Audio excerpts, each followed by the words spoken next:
Hi, this is Nancy Buswell, and you are listening to the Listen and Repeat podcast, episode 103. This is To Build a Fire 7. This is based on the short story, or taken from the short story by Jack London. Listen and repeat to improve your English intonation and pronunciation. Copy how my voice goes up and down. But he was safe. Toes and nose and cheeks would be only touched by the frost.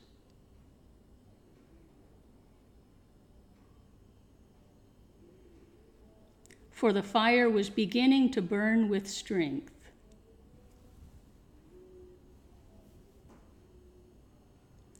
He was feeding it with twigs the size of his finger.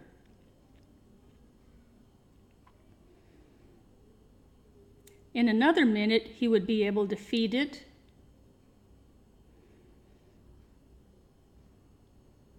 with branches the size of his wrist.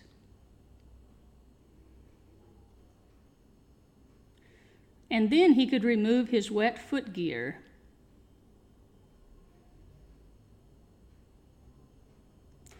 And while it dried, he could keep his naked feet warm by the fire.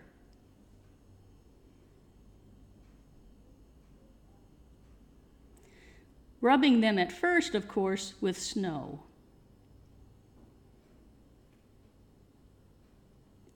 The fire was a success. He was safe. He remembered the advice of the old-timer on Sulphur Creek and smiled.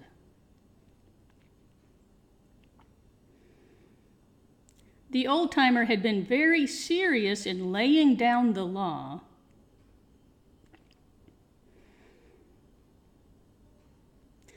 That no man must travel alone in the Klondike after 50 below.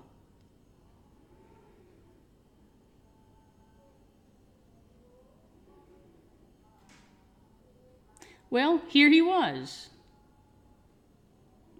He had had the accident. By the way, that is correct, had.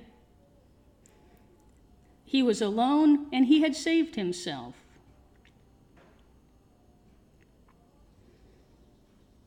Those old-timers were rather womanish, some of them, he thought.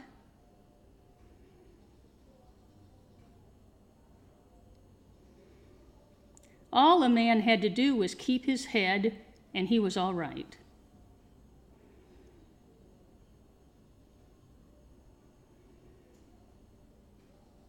Any man who was a man could travel alone.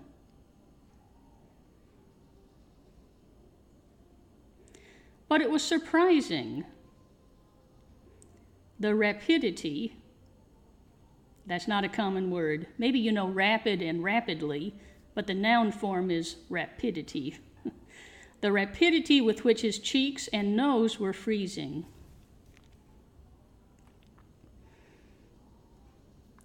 And he had not thought, let me say that again, and he had not thought his fingers could go lifeless in so short a time.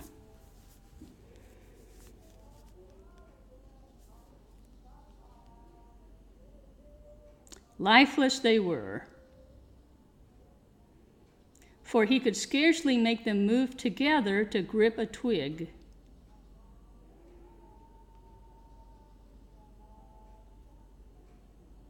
And they seemed remote from his body and from him.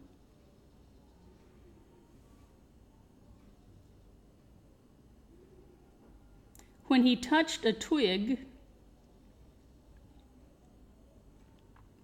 he had to look and see whether or not he had hold of it.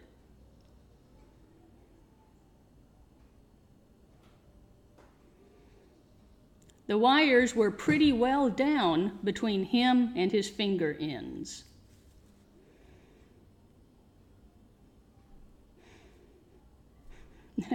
That means no connection.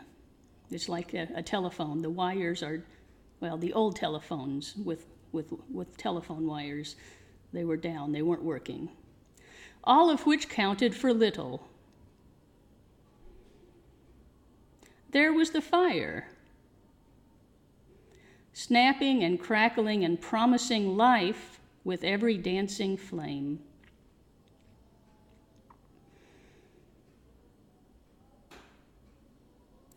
He started to untie his moccasins. They were coated with ice. The thick German socks were like sheaths of iron halfway to the knees.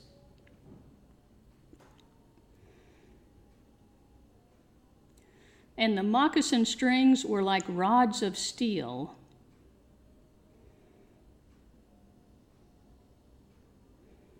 All twisted and knotted as by some conflagration.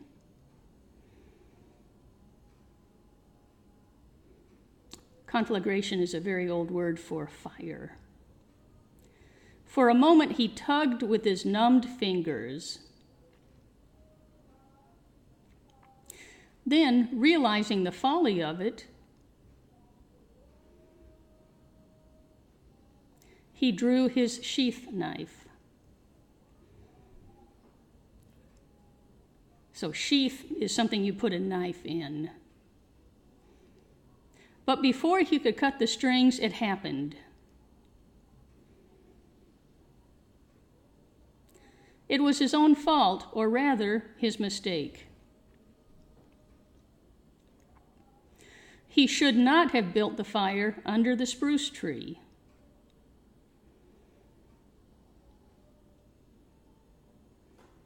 He should have built it in the open.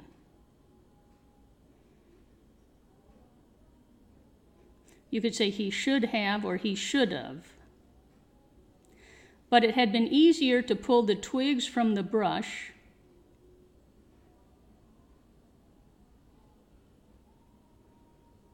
and drop them directly on the fire.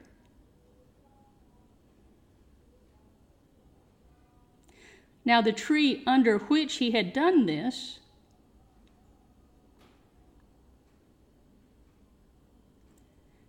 carried a weight of snow on its boughs.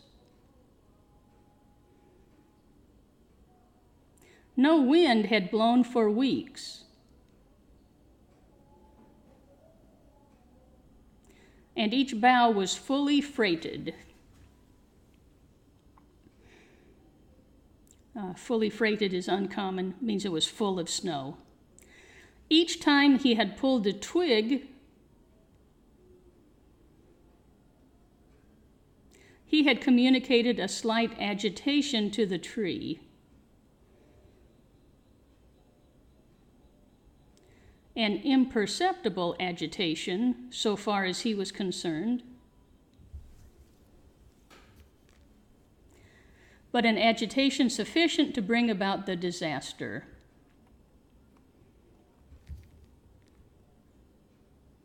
High up in the tree, one bough capsized its load of snow.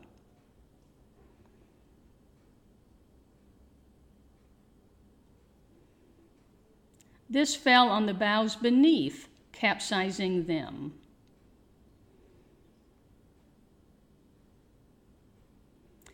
This process continued, spreading out and involving the whole tree.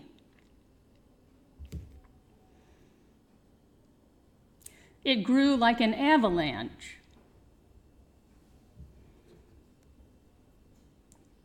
Avalanche, that's when a lot of snow comes down, usually off the side of a mountain. And it descended without warning upon the man and the fire.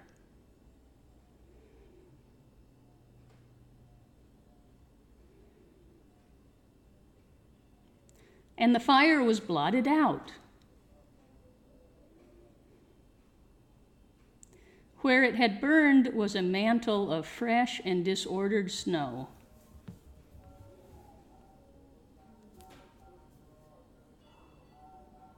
The man was shocked. It was as though he had just heard his own sentence of death. Then he grew very calm. Perhaps the old-timer on Sulphur Creek was right.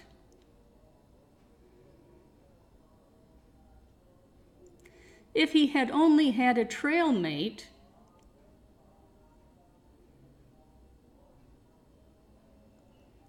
he would have been in no danger now. So he would have, or he would have.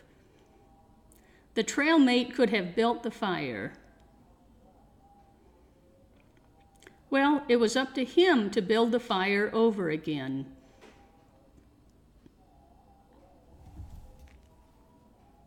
And the second time, there must be no failure.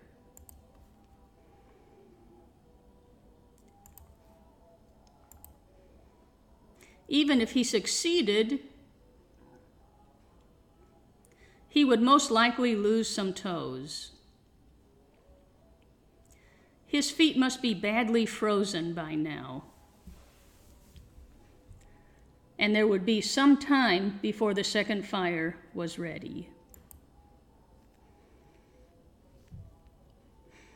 Okay, so the man is still in bad trouble. It doesn't look good for him, and we haven't heard about the dog for a while. So come back for the next one and see what happens with the man. Maybe the dog will come back and we'll see what the dog is doing. Thank you for listening to this. I hope you found it useful, and I hope you have a good day.